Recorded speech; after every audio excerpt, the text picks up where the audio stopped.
Hi, friends.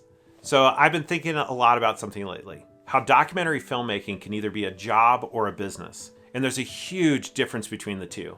And if you're serious about making a living as a filmmaker, it's something that you and I really need to think about. And I wish someone had broken it down for me before I spent several years in this career. So here's the thing. There's a few ways to make money in this industry, but there's two primary ways. The first is client work.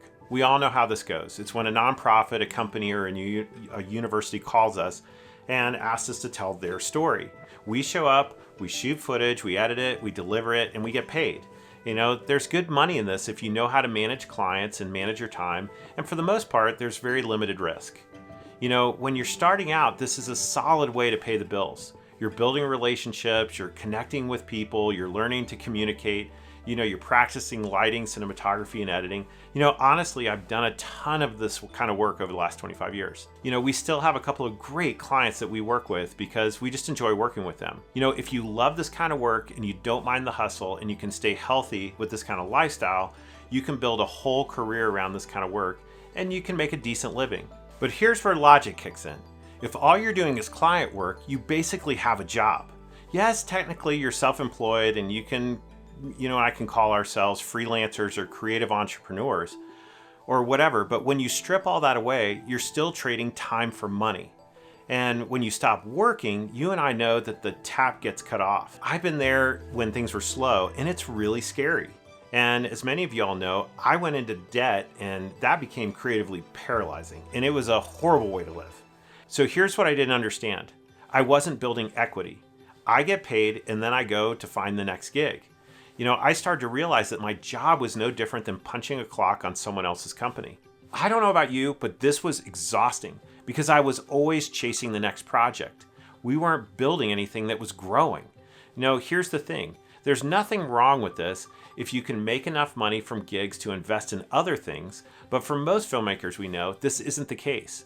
If things slow down, they have to use their savings to cover the slow times, which leave them in this thing called the crazy cycle. So 15 years ago, I realized I needed to change the way I was doing things. So here was the other option. And honestly, it just became logical if we wanted to have long-term freedom. Make our own films. We raise the money ourselves, we pay ourselves to be part of the project and in the budget, and we own the films once they're made. That's when everything changed for us. Think about it. You finish a documentary and you screen it in festivals to introduce it to the world and to build credibility. From there, you have the potential to land a distribution deal, license it to streaming platforms, or sell it to educational institutions like schools and universities. You can also package it with workshops and speaking engagements, or you can even self-distribute it to build a dedicated audience for your next film. There are multiple ways to continue generating income from a single project long after the film is released. And when you own it, that potential stays with you. So let me give you an example. We made a film called Teen Press over 10 years ago. We raised the money to pay ourselves to make the movie. We licensed it to things like United Airlines, sold screening license to conferences. It's on iTunes and Amazon right now. And we recently renewed an educational license with a company in Europe that's been using the film in schools for the last 10 years, and they want to do it for another 10. Long after our festival run was over, that film still generates income. And that's just one film. We have several films out doing the same thing. Each time we make another film, the same thing happens. Now we have multiple films out there in the world, all working for us. That's what our business looks like. You're not just making films, you're building assets. These are projects we own that keep generating income long after they're finished. This is equity that keeps growing over time. And most importantly, it's freedom, and the freedom to focus on the stories we actually care about while our films are continuing to create opportunities and income in the background. So here's how we see it. If we don't think of our films like assets, you're building someone else's business. Every time you make a great film for a client, it goes on their website, it drives their mission, and they get the benefit.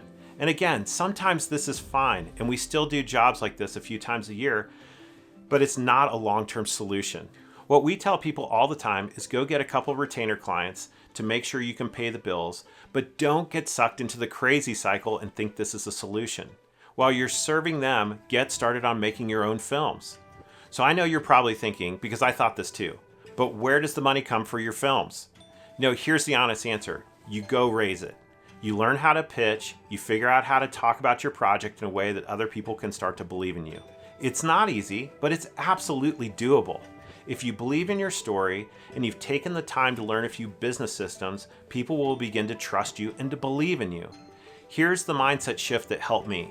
Raising money isn't about asking for favors. It's about offering people a chance to be part of something meaningful.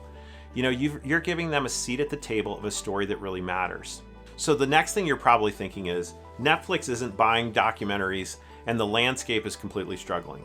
This is true if your only plan is to go to Sundance and hope to sell your film. The reality is this is probably the best time in history to make an impact documentary. We have complete access to audiences with social media, we have world-class equipment that's affordable, and we have the technology to release our films directly to audiences. In the past, we were dependent on Hollywood systems to do all this. The truth is, there's nothing standing in the way anymore other than our ability to work hard and learn how to do it. The question is, are you happy with how things are going, or are you a passenger on the crazy train? So here's what we figured out.